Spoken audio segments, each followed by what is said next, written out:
Pai do Senhor, queridos. Tem hipocrisia dentro da igreja? Tem. Eu convido você a meditar comigo em um texto que está lá em João, no capítulo 8, versículo 3 até o 11. Os escribas e fariseus trouxeram uma mulher apanhada em adultério. E pondo-a no meio, disseram-lhe: Mestre, esta mulher foi apanhada no próprio ato, adulterando. E na lei nos mandou Moisés que as tais sejam apedrejadas. Tu, pois, que dizes? Isso diziam eles, tentando, para que tivessem de que o acusar. Mas Jesus, inclinando-se, escrevia com o dedo na terra, e como se insistissem, perguntando-lhe, endireitou-se e disse-lhes: Aquele dentre vós está sem pecado, seja o primeiro que atire a pedra contra ela. E tornando a inclinar-se, escrevia na terra. Quando ouviram isso, redarguidos da consciência, saíram um a um, a começar pelos mais velhos até aos últimos. Ficou só Jesus e a mulher que estava no meio. Endireitando-se e vendo não ter mais ninguém do que a mulher, disse: Mulher, onde estão aqueles teus acusadores? Ninguém te condenou? E ela disse: Ninguém, Senhor. E Jesus disse: Nem eu também te condeno. Vai e não peques mais. Esse texto narra uma história muito conhecida por cristãos e não cristãos. O caso da mulher adúltera ou o caso de atirar a primeira pedra. Mas existem detalhes importantes que devemos prestar bastante atenção nesse texto. O primeiro detalhe importante é que a mulher foi pega em flagrante no ato adulterando, ou seja, certamente ela foi pega na cama com outro homem que não era o seu marido. O outro detalhe importante é que possivelmente os escribas e fariseus que a apanharam, eles já sabiam que ela era uma adúltera, e talvez estivessem apenas esperando uma oportunidade para flagrá-la, já que se importavam tanto em seguir a lei de Moisés e conheciam a sentença para aquela mulher, a morte e apedrejamento. Mas um detalhe importante: eles chamaram Jesus de mestre. Pensa um pouco comigo. Os fariseus e os escribas, queridos, eles não viam Jesus como mestre porque eles não concordavam com Jesus. Observe que eles foram até Jesus, mas com a intenção de acusá-lo, caso contrariasse a lei de Moisés, o que seria uma blasfêmia. Eles cercaram aquela mulher adúltera como se estivessem preparados para apedrejá-la. Perguntam a Jesus qual era o seu veredito para aquela mulher. E o Senhor, com toda a sabedoria, respondeu: Aquele de entre vós está sem pecado, seja o primeiro que atire a pedra contra ela. Aqueles homens foram surpreendidos com a resposta sábia do mestre, e um a um saíam daquele lugar. Aí Jesus pergunta à mulher: Onde estavam os acusadores? E ela responde que ninguém a condenou, nenhum. Então Jesus agiu com toda a misericórdia e disse: Nem eu também te condeno. Vai, não peques mais. Que coisa maravilhosa. Momento maravilhoso de misericórdia, de amor e de perdão. Aqueles homens haviam preparado um tribunal para a acusação, levando aquela mulher até Jesus. Mas o Senhor transformou aquele tribunal de acusação num lugar de perdão. Preste atenção. A vontade do Senhor para a igreja é exatamente essa. Vou dizer de novo, preste atenção. Ele transformou um tribunal de acusação num lugar de perdão. A igreja é um lugar de perdão, queridos. Não é um tribunal para acusação. Eu vou fazer uma afirmação que talvez você ache pesada. Infelizmente, a hipocrisia está no meio da igreja. E é isso que tem afastado as pessoas. Vou citar um exemplo, vou ilustrar uma situação. Talvez você já presenciou uma seguinte situação. Dois irmãos falando sobre outro irmão. Irmão, fulano de tal está pecando. E é um pecado terrível, o negócio é sério, viu? Pior que ele é líder, é obreiro. E não foi ninguém que me falou, não. Foi ele mesmo que me confessou. Aí o outro responde: Que absurdo. E o outro irmão ainda concorda: É um absurdo. Convenhamos, é um absurdo. Mas o que eu acho um absurdo, irmãos, é um irmão achar um absurdo a confissão dos pecados feita por outro irmão. como se confessar fosse errado. O erro aqui para essas pessoas não é o pecado, é a confissão. Irmão, a confissão é o caminho para acertar as coisas. A confissão é o resultado de um arrependimento. Como é que você se comportaria se um irmão confessasse um pecado pesado a você? Acharia um absurdo, não é? Quando eu digo pesado, pesado entre aspas, porque pecado não tem peso nem tamanho. Meu querido, a palavra de Deus diz que devemos confessar uns aos outros. Tiago 5, verso 15 ao 16. E a oração da fé salvará o doente. E o Senhor o levantará. E se houver cometido pecado, ser-lhe-ão perdoados. Confessai as vossas culpas uns aos outros e orai uns pelos outros para que sareis. A oração feita por um justo pode muito em seus efeitos. Observe nesse texto que a confissão gera cura. A igreja tem que ser um ambiente em que as pessoas se sintam confortáveis para confessar suas culpas. Se isso não acontece, as pessoas vão guardando, vão escondendo seus pecados. E isso vai gerando crentes de aparência. E a hipocrisia vai se estabelecendo. Frases como, na igreja não pode fazer isso. Na igreja eu não devo me comportar assim. O pessoal da igreja vai achar um escândalo isso. São frases resultantes da hipocrisia. Hipocrisia, irmão. Hipocrisia é fingir os verdadeiros sentimentos e pensamentos.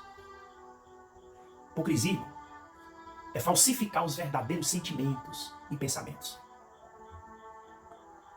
A impressão minha parece que a igreja se tornou um lugar rigorosamente intolerante aos pecadores, enquanto deveria ser um lugar intolerante aos pecados. É como se estar na igreja garantisse que nunca mais iríamos pecar, nos tornando pessoas infalíveis. A regra geralmente é, falhou, tá fora, descarta. A palavra de Deus diz que iremos pecar, 1 João capítulo 1, verso 8 e 9.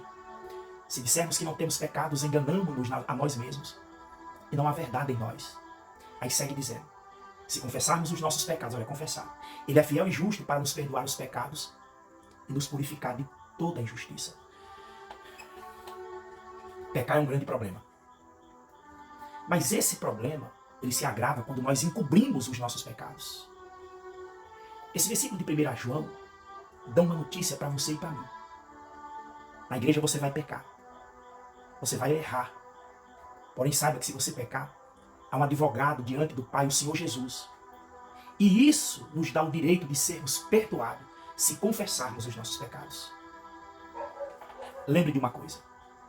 A igreja é um lugar de perdão e não um tribunal para acusação. E responda uma pergunta. Na igreja que você congrega, existe alguma pessoa para quem você confessaria os seus pecados? Se sua resposta for sim, glória a Deus. Se for não, é porque há hipocrisia no meio da sua igreja. E como mudar isso na igreja? Deixemos de ser hipócritas. Na situação com a mulher adúltera, Jesus eliminou a hipocrisia. Aqueles homens, fariseus que acusavam, eles também tinham pecados. Mas talvez eles pensassem assim, olha, negociar no templo é pecado, mas não é como adultério. Cobrar dos outros, cobrar das outras pessoas, o que nem eu faço, que nem eu cumpro, tudo bem. Mas não é como adulterar. Fazer orações nas esquinas para que as pessoas nos vejam, sem problema. Mas não é como adultério. O pecado do outro, né, é sempre pior do que o nosso. Irmão, quando comparamos os pecados, caminhamos para a hipocrisia. Mas não foi só aquela situação em que Jesus combateu a hipocrisia, não. Em outra ocasião, Jesus falou diretamente aos fariseus. Está lá em Mateus, no capítulo 15, versículos 7 e 8. Hipócritas, bem profetizou Isaías a vosso respeito, dizendo, esse povo se aproxima de mim com a sua boca e me honra com seus lábios, mas o seu coração está longe de mim. Aí Jesus, ele deu um conselho que nos orienta a eliminar a hipocrisia. Está lá em Mateus, no capítulo 7, versículo 3 e 5. E por que reparas tu no argueiro que está no olho do teu irmão e não vês a trave que está no teu olho? Ou como dirá teu irmão, deixa-me tirar o argueiro do teu olho, estando uma trave no teu? Hipócrita, tira primeiro a trave do teu olho e então cuidarás em tirar o argueiro do olho do teu irmão. Ele ainda comparou os hipócritas a sepulcros caiados. Mateus capítulo 23, versículo 27 ao 28. Ai de vós, escribas e fariseus hipócritas, pois que sois semelhante aos sepulcros caiados, que por fora realmente pareceis formosos, mas interiormente estão cheios de ossos, de mortos e de toda a imundícia. Assim também vós exteriormente pareceis justos aos homens, mas interiormente estáis cheio de hipocrisia e de iniquidade. A mensagem de Jesus para os hipócritas era: o que vocês estão fazendo também é pecado. Parem de comparar pecados. Parem de dizer para si mesmo: não, mas isso que eu faço é pecado. Mas o pecado dele ou dela, a gente fica comparando o pecado. Para de justificar o seu pecado, irmão. Porque também é pecado. O que você faz escondido para que ninguém saiba é pecado. Os seus pensamentos que não podem ser expostos de jeito nenhum é pecado. Suas conversas maliciosas, pecado. Suas mentirinhas, pecados. Seu julgamento, pecado. Jesus espera que nós confessemos os nossos pecados, porque só assim Ele pode nos perdoar. Mas nós não confessamos os nossos pecados com medo de causar escândalo ou por causa do orgulho. Imaginamos o que é que as pessoas vão dizer. Aí, mantemos uma aparência de crente. As pessoas olham para você e pensam que você é crente. Pensa que você é santo, que você é um exemplo. Só que Deus conhece tudo que você faz. Deus sabe tudo que você pensa. Me responda mais uma pergunta. O que é mais importante? A impressão que as pessoas têm de você ou a sua comunhão com Deus? Sabe por que da pergunta? Porque quando você escolhe esconder seus pecados, você está priorizando a sua comunhão com as pessoas. A impressão que você passa para as pessoas. Você está priorizando a impressão que elas têm de você. Mas quando você expõe e confessa seus pecados, você está priorizando a sua comunhão com Deus. Jesus tem uma resposta para essa pergunta, que está lá em Mateus, no capítulo 10, versículo 28. Não temais os que matam o corpo e não podem matar a alma. Temei antes aqueles que podem fazer perecer no inferno a alma e o corpo. Ele disse para não temermos as pessoas que podem matar nossos corpos com suas sentenças de morte. Mas devemos temer a Deus, pois Ele pode lançar a nossa alma no inferno. E a escolha é nossa. Por maior que seja o prejuízo causado pela má impressão das pessoas ao saberem dos nossos pecados, nada é mais terrível do que a morte eterna. Preste atenção. Não há nada mais importante do que a sua comunhão com Deus. Nem o seu ministério, nem seus liderados, nem sua igreja, nem sua família, nem seus líderes, nem seus amigos, nada. Absolutamente nada. As pessoas podem até ter uma boa impressão sobre você, mas em contrapartida, Deus conhece todas as imundícies dentro desse sepulcro caiado que é você.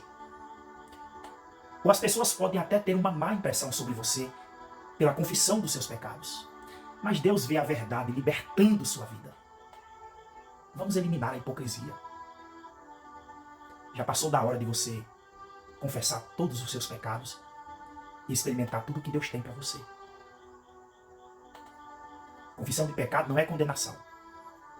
Confissão de pecado é uma necessidade para a salvação. Quando alguém confessa os pecados a você, não acuse. Faça como Jesus. Foi o que ele disse para a mulher adúltera. Nem eu também te condeno. Confesse, entregue-se, receba as palavras do Senhor. Nem eu também te condeno. Ele é fiel e justo para nos perdoar de todos os pecados. Saúde e paz, em nome de Jesus.